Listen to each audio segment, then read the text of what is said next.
Hello everyone, so welcome back to the channel. और आज की डिस्कशन किस पे है? It is on CUET PG LLB which means 3 year LLB, right. अब 3 ईयर LLB अगर आप दिमाग में लेते हो तो सबसे पहले क्या चलता है? DU, CLC, LC1, LC2। अब सिर्फ इतना ही नहीं रह गया। Since it is conducted by NTA, CUET है, तो इसका मतलब यह है कि सेंट्रल यूनिवर्सिटीज यहाँ पे रोल में आती हैं। तो अब DU के साथ साथ BHU भी है एंड बाकी के भी है। जो मोस्ट प्रोमिनेंट नेम है जो 3 ईयर LLB के लिए स्टूडेंट्स अभी टारगेट करते हैं is DU and BHU, right. तो फटाफट से डिस्कशन को स्टार्ट करते हैं। आज इसमें क्या क्या देखने वाले हैं? Basically we'll see the paper pattern, सबसे इंपॉर्टेंट जो रिसेंट चेंजेस है, क्या चेंजेस है और उसका इंपैक्ट क्या पड़ने वाला है अल्टीमेट स्कोर पे, right. And at the same time will have a discussion on cut off as well कि सेफ स्कोर क्या हो सकता है, लास्ट ईयर क्या स्टोरी थी, वो सारी चीजें स्टार्ट करते हैं डिस्कशन। चलो आ जाओ देखते हैं। सबसे पहले let's talk about the paper pattern कि क्या पैटर्न है पेपर का। यस, तो एग्जाम जो है वो इस साल भी 2024 मार्च में ही हुआ था। तो एक्सपेक्टेड है कि मार्च में हो जाएगा। नोटिफिकेशन जनवरी में या दिसंबर एंड अभी लास्ट वीक में मोस्ट प्रोबेबली आ जानी चाहिए। सो मिड मार्च आप ले लो 25। पेपर कोड अब आई गेस सबको याद हो चुका होगा, कंफ्यूजन नहीं होगी। तो पेपर कोड जो है वो ये रहा। मोड आपका ऑनलाइन है, लास्ट ईयर भी वैसे CBT मोड था। नंबर ऑफ क्वेश्चंस में यहाँ पे चेंजेस 2023 के कंपैरिजन में इस साल तो थे। अभी आगे फर्दर अगर कोई चेंज किया CUET ने तो फिर विल अपडेट यू, राइट। पहले अगर आप देखो तो वहां पे 100 क्वेश्चन थे लास्ट ईयर, 23 की बात कर रहा हूं। टोटल मार्क्स इज अगेन 2024 के बेसिस पे 300, पहले 400 थी। ड्यूरेशन ये इंपॉर्टेंट चेंज है जो ये अभी नोटिफाई किया जा चुका है। Earlier the paper was of 105 minutes, अब जो है स्टोरी वो 90 मिनट्स की हो गई है। तो अब इसका सीधा इंपैक्ट जो है ना वो आपके स्कोर पे पड़ सकता है। 15 मिनट्स मतलब ये एक ठीक ठाक टाइम ड्यूरेशन है और मैं समझता हूं इसमें अटेम्प्ट जो है वो रिड्यूस ऑब्वियसली हो सकता है। मीडियम इंग्लिश और हिंदी दोनों है। नेगेटिव मार्किंग ऑब्वियसली अभी भी ऑन है। 0.25 की नेगेटिव मार्किंग होती आ रही है और ये होपफुली होगी भी, ठीक है। So this was something about paper pattern. आगे बढ़ते हैं। बात करूं अगर इसके बाद सब्जेक्ट एंड वेटेज की, तो अब यहां पे एक छोटी सी डिस्कशन डिटेल में जरा लेके जाने की जरूरत है, यहां पे समझना होगा। सी इंग्लिश की वेटेज जो है ना, क्योंकि अभी 23 एंड 24 में पेपर को अगर आप देखो तो बहुत चेंजेस आपको फील होंगे in term of number of questions they are asking from different questions. और ये ऐसा पेपर तो है नहीं कि इंग्लिश में फिक्स इतने क्वेश्चंस और एक जगह ही आ गए सारे क्वेश्चंस, मैथ्स में इतने क्वेश्चंस और वो सब एक साथ आ रहे हैं, ऐसा तो इसमें होता नहीं है। तो ये सब ऑल कंबाइंड टुगेदर वाली बात होती है, सारे सब्जेक्ट्स एक साथ मिक्स होके आते हैं। नंबर ऑफ क्वेश्चंस इंग्लिश से ऑन एन एवरेज 10 to 12 ही होते हैं। 10 to 12 लास्ट ईयर भी थी और इस साल भी यही देखा गया है। उम्मीद यही है कि इतना ही होगा। जनरल नॉलेज की बात की जाए, इसमें बहुत फ्लक्चुएशंस थी। जनरल नॉलेज जो है वो अगर मैं 2023 की बात करूं तो आप देखोगे नंबर ऑफ क्वेश्चंस यहां बहुत रिड्यूस हुई थी, लेकिन इस साल ठीक ठाक क्वेश्चन इन्होंने पूछा है जीके से। It was somewhere around 20 and in fact 20 plus ही कह लो आप इसको। जीके से जो क्वेश्चंस देखे गए थे 20-25 के आसपास, राइट। लास्ट ईयर कम थी, I guess hardly 10 questions were there. Computer से अगेन इस साल भी ठीक ठाक नंबर में क्वेश्चंस पूछे गए। 10 to 12 क्वेश्चंस कंप्यूटर से नोटिस हुआ है। वेर एज अगर आप लास्ट ईयर की बात करो 23 में तो बहुत कम थे, 2-4 क्वेश्चन ही आए थे कंप्यूटर से। तो ये एक अब देखो यही वाली बात है कि वो टारगेट करना, दिस इज स्कोरिंग सब्जेक्ट है ना, ये आपके लिए स्कोरिंग बन जाता है। और इन दोनों सब्जेक्ट की तो क्या ही बात कीजिए, ये दोनों NTA के आई गेस CUET और NTA के फेवरेट हमेशा से हैं। आप CUET के अलावा दूसरे एग्जाम्स में उठाओ जहां NTA पेपर लेता है, उधर रीजनिंग और मैथ्स को टारगेट करता ही है। तो इस साल भी ठीक ठाक क्वेश्चन थे। दो ऐसा लग रहा था कि नंबर ऑफ क्वेश्चन कम थे, वो इसलिए लग रहा था क्योंकि लास्ट ईयर आउट ऑफ 100 जहां पे 55-60 क्वेश्चंस थी, इस बार आई गेस 12-15 क्वेश्चंस दोनों ही सेक्शन को कंबाइन कर लो तो लगभग 25 to 30 क्वेश्चंस तब भी थे आउट ऑफ 75। तो ये लगभग इस साल की बात करूं तो 25 to 30 क्वेश्चंस अभी भी आपको इधर से नोटिस होंगे। ये overall discussion weightage wise number of questions को लेके है। स्टोरी ये है कि ये चेंज हो सकता है। अब ये मैं क्यों कह रहा हूं कि क्यों चेंज हो सकता है, क्योंकि it is not GT now, it is general aptitude test. ये भी एक चेंज अभी NTA ने कर दिया है। तो जैसे एप्टीट्यूड आया इसका मतलब ही ये है कि वापस से शायद इन दोनों सब्जेक्ट्स की जो वेटेज है ना वो बढ़ेगी। और इसका इम्पैक्ट फिर से वही होगा कि नंबर ऑफ क्वेश्चंस इन दोनों सब्जेक्ट से इंक्रीज हो जाएंगे, राइट। तो ये एक स्टोरी होगी वेटेज को लेके। आपको इसमें कौन से सब्जेक्ट पे फोकस करना है, कौन से पे नहीं, अभी आके बात करूंगा जब मैं सिलेबस की डिस्कशन करूंगा, ठीक है। अभी उस पे आके बात करते हैं। चलो आगे चलते हैं। और अब एक छोटी सी डिस्कशन जो काफी इंपॉर्टेंट है if you are planning to, for किसी भी एग्जाम के लिए ना, किसी भी एग्जाम के लिए एक बार दिमाग में लेना पड़ता है कि क्या स्कोर मेरे को लेके जाना है। तो ये मैं 2024 के कट ऑफ के फर्स्ट लिस्ट को बेसिकली दिखा रहा हूं यहाँ पे। जनरल के लिए 205, सेकंड लिस्ट 200 पे चली गई थी, है ना, थर्ड लिस्ट और नीचे चली गई थी।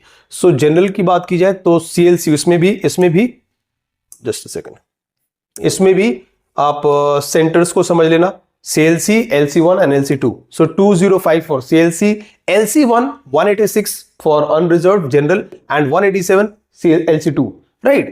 अब EWS accordingly 188, 180, ST 124 और ये तो आई गेस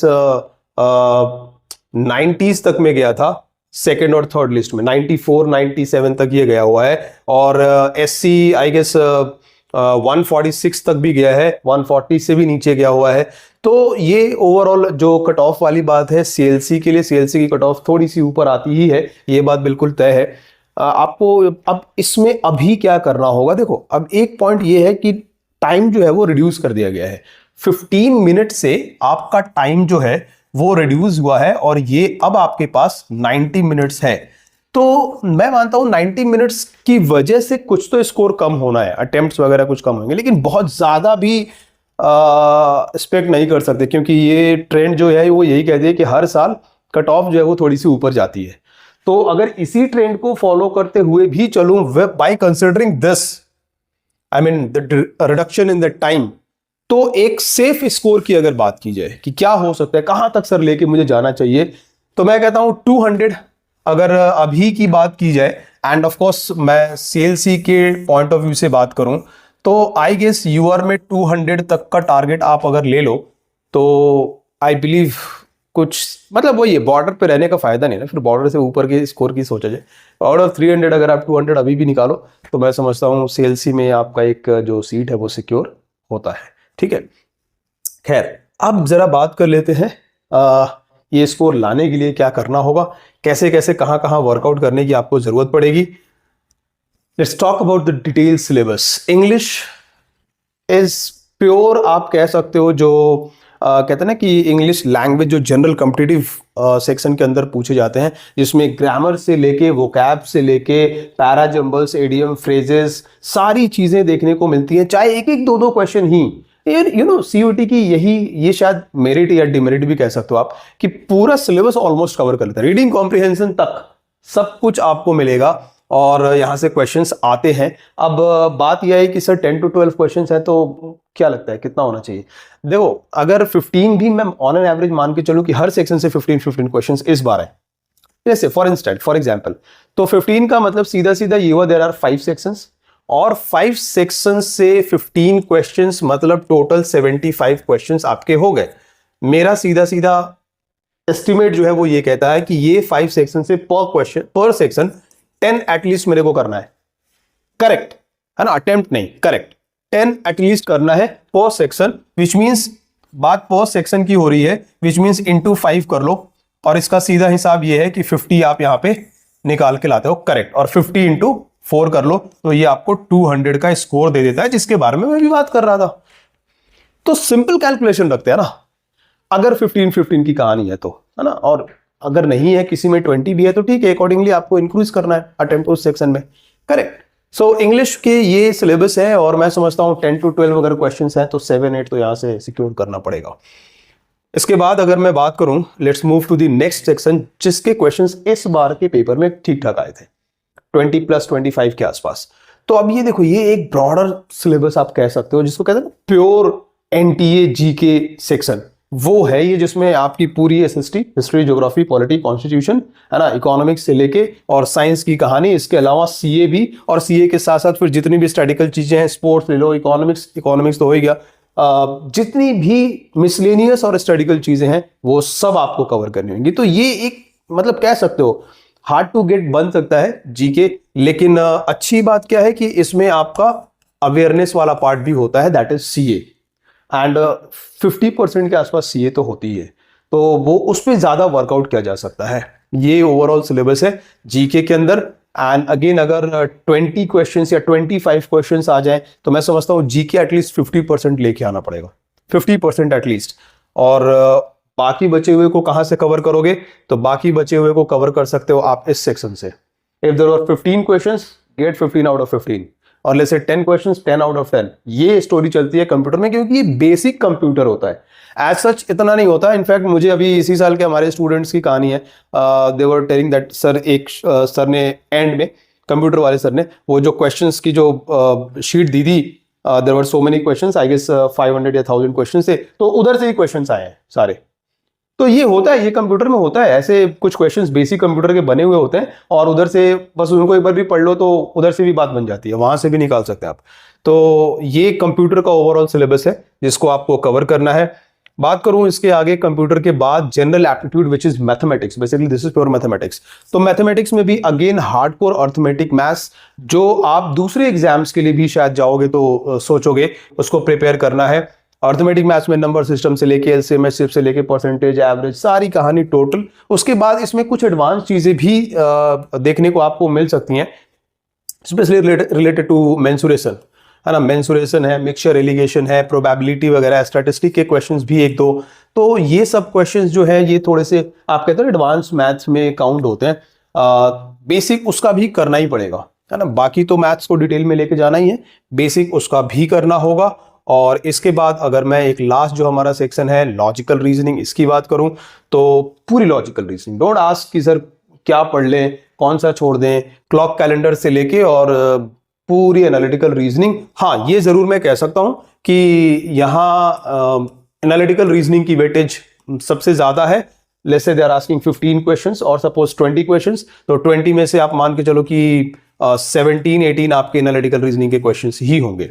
तो क्रिटिकल की वेटेज कम होती है, क्रिटिकल से स्टेटमेंट वाले ये सब क्वेश्चंस कम आते हैं आपके सीयूईटी पीजी के पेपर में। तो रीजनिंग कंप्लीट कुछ ऐसे ही लेके करनी होगी, कुछ भी छोड़ने का नहीं है, एक बार सब कुछ पढ़ना होगा। And of course if you are planning to go for CUET PG preparation में जाना चाहते हो, you can contact on these numbers. Already batches हमारी चल रही हैं, बैचेस स्टार्ट भी होने वाली हैं, and the most important point is एक बम्पर ऑफर भी चल रहा है, ठीक है। सो गाइज, यही है आज की स्टोरी सीयूईटी पीजी एलएलबी के पॉइंट ऑफ व्यू से। जो ओवरऑल डिस्कशन थी was this only. Take care.